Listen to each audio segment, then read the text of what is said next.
Jai Hind दोस्तों, welcome to the session. I'm going to discuss the 7 mistakes which most of the aspirants do during the CDS preparation which should be avoided while preparing. वो 7 गलतियाँ जो normally aspirant करते हैं CDS exam की तैयारी में और वो पेपर कभी रिटन का क्वालिफाई नहीं कर पाए, उस बारे आज आप लोगों के साथ डिस्कस करना चाहूँगा। क्या क्या गलतियाँ नॉर्मल एक एस्पिरेंट कर रहा होता है during the preparation days. Number 1 which is very very important, बहुत सारे स्टूडेंट्स को सिलेबस तक नहीं पता होता सिलेबस में है क्या। हम लोग सिलेबस को अच्छे से देखते नहीं और हम प्रिपेयर करना शुरू कर देते, किसी भी यूट्यूब चैनल को या किसी को भी फॉलो करना शुरू कर देते विदाउट सीइंग द सिलेबस। ये क्या चीज़ है सिलेबस में, क्या चीज़ नहीं, एक उदाहरण देना चाहूँगा। CDS के पेपर में अगर आप चेक करो, आपको कभी भी आर्ट एंड कल्चर पे क्वेश्चंस नहीं आए, लेकिन मैंने बहुत सारे लोगों को देखा कि कईयों के दिमाग में ये सोच है कि अगर आप IAS की तैयारी कर लेंगे तो CDS की अपने आप तैयारी हो जाएगी। पर ये मैं बिल्कुल अपने एक्सपीरियंस से कह रहा हूँ। बहुत सारा स्टूडेंट्स मेरे पास ऑफलाइन में आया जो IAS की तैयारी कर रहा था, but he could not ever clear the CDS paper, क्योंकि वो सोच के भी यही गए थे कि हम IAS की तैयारी इसलिए कर रहे हैं CDS का पेपर क्वालिफाई, पर कभी नहीं हुआ। उसका कारण भी है जी, सिलेबस में थोड़ा अंतर है। ये पहली चीज़ थी, सिलेबस बहुत सारे लोगों को नहीं पता होता। दूसरी चीज़, विद रिस्पेक्ट टू बहुत सारे लोग जो है प्रीवियस ईयर पेपर्स नहीं देखते। जब प्रीवियस ईयर पेपर देखेंगे, मैं ये नहीं कहता 20 साल के देखिए, 10 साल के देखिए, कम से कम 5 साल का प्रीवियस ईयर पेपर का ट्रेंड देखना बहुत ज़रूरी है। UPSC कैसे ट्रेंड में जा रहा है, ये दूसरी गलती बता रहा हूँ।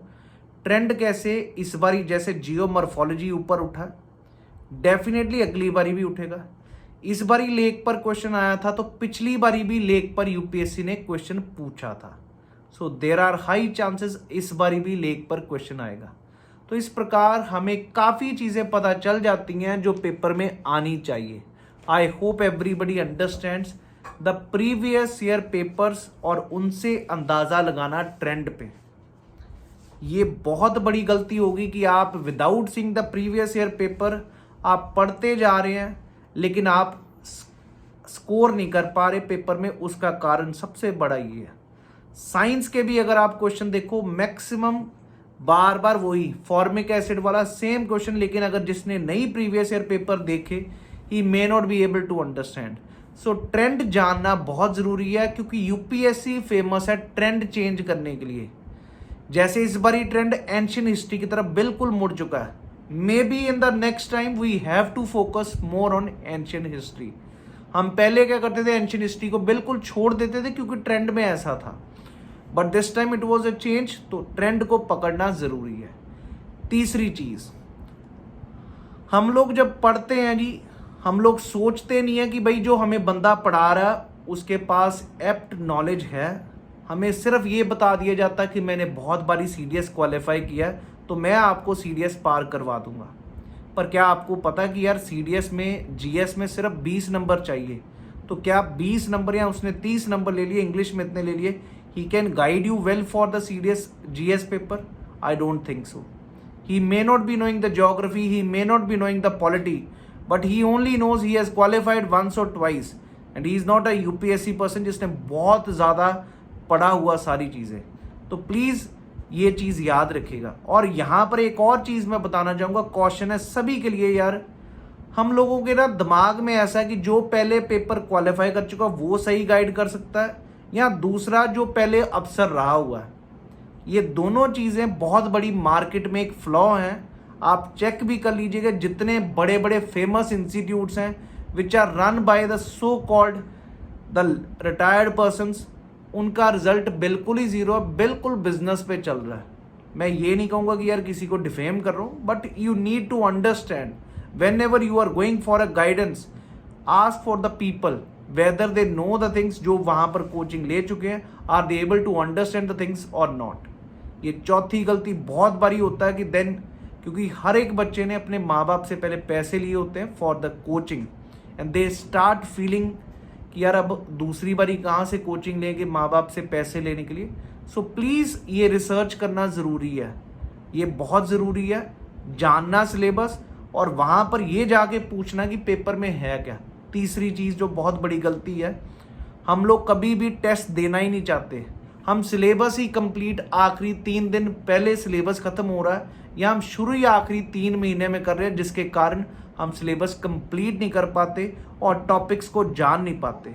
मैं ये कहूँगा कि आप हमेशा अपने टेस्ट याद से दीजिएगा, प्रैक्टिस क्वेश्चंस करिएगा, प्रीवियस ईयर प्रैक्टिस करिए और क्वेश्चंस को भी प्रैक्टिस करिए जितना हो सके। CFF के, CDS के, NDA के जितने प्रैक्टिस करेंगे उससे आपको अंदाज़ा होगा how UPSC moulds the question. Same question can be moulded into 4 forms, वो आपको समझ आता है इससे, और आपका दिमाग थोड़ा खुलना शुरू होता है कि वो कभी भी ऐसा नहीं कि सीधी स्टेटमेंट दी है वैसे का वैसा क्वेश्चन बना देगा।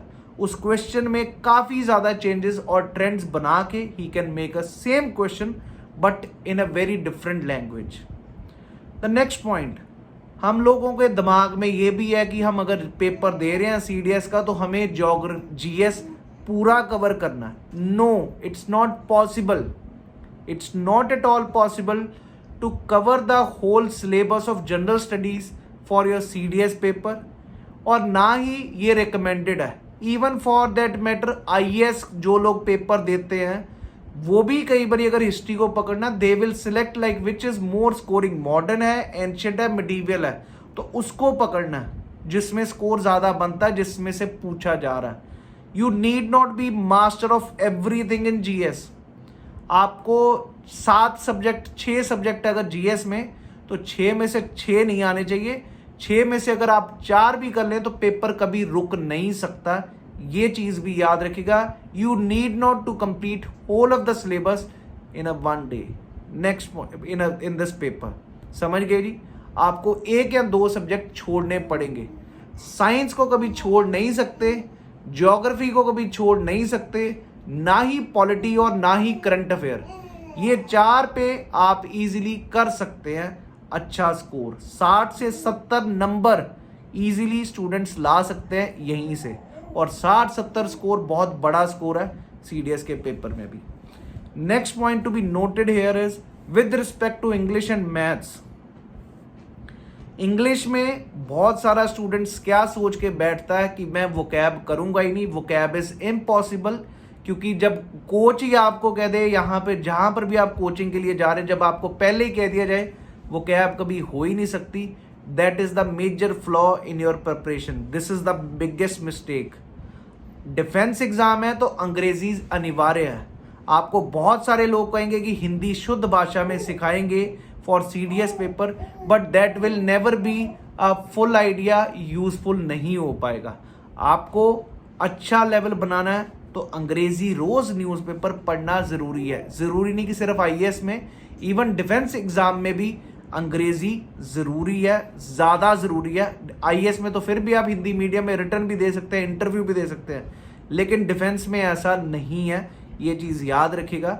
You always have to focus English more and more, not only grammar but also the vocab part. ये बहुत ज़रूरी है आपकी पर्सनैलिटी के लिए, SSB के लिए, और for your exam also. So these were the mistakes which normally every student commits when he is doing the preparation।